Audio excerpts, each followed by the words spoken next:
How to get $150 Uber promo code. Let's get started. Launch your preferred browser. At the top, you will see the search box. Over there, type in Uber promo code and search for it.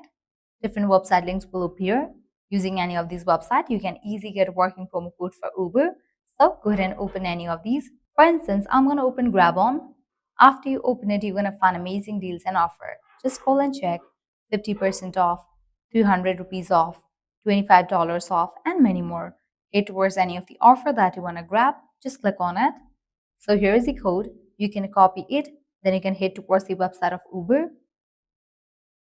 Now you can log into your account, book your ride, and proceed to checkout. While in the checkout page, you will find the section of code.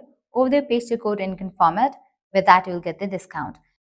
Likewise, make sure to try out other offers as well, because in this page, you're going to find amazing offers and deals for Uber. Lastly, make sure to go through these websites as well, because these websites will also provide you working promo code for Uber.